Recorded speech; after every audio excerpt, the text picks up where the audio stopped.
Most people look at a color e-ink screen and expect it to pop like a smartphone, but that is just not how this technology works. If you pick up the BOOX Go Color 7, you have to manage those expectations right out of the gate. It is not a tablet for watching high-definition movies or scrolling through vibrant social media feeds. It is a specialized tool, and honestly, it is quite a clever one if you know what you are getting into. The first thing you notice is the size. At 7 inches, it feels perfect in the hand, light enough to hold for hours of reading without your wrist getting tired, and the physical page turn buttons on the side are a massive win. They just feel right, giving you that tactile feedback that touchscreens simply cannot replicate. Now about that screen. Yes, it looks a bit darker and grayer than a standard LCD. That is just the nature of Kaleido 3 technology. If you find it a bit dim, the trick is to stop fighting it and just use the front light.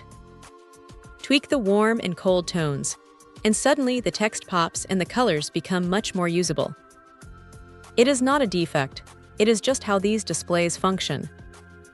Under the hood, it is running Android 13, which is great because it means you are not locked into one ecosystem. You can pull in your favorite reading apps, and with 4 GB of RAM, it handles them without much fuss. One thing to keep in mind is the stylus situation. It supports the InkSense Active Stylus, but it does not come in the box. You will have to pick one up separately if you want to take notes.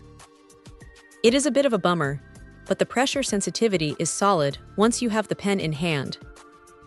The device also has a microSD slot, which is a huge relief for anyone with a massive library of documents or comics. You can load it up and not worry about internal storage limits.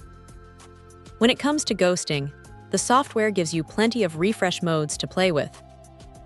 You have the HD mode for static reading, which keeps things crisp, and then you can bump it up to faster modes if you're browsing the web or dealing with more dynamic content. It is a bit of a balancing act between speed and clarity, but the options are there. Just remember, if you see a tiny speck on the screen, that is often just part of the e-ink manufacturing standard, not a broken unit. It is a niche device for sure, but for someone who wants a portable, flexible reader that handles color comics and documents better than a standard monochrome device, this thing is a really interesting piece of kit. It is not perfect, and it requires a bit of patience to set up just the way you like it, but once it is dialed in, it is a pretty satisfying way to consume content. Check out the video description for updated price. And thank you for watching this video.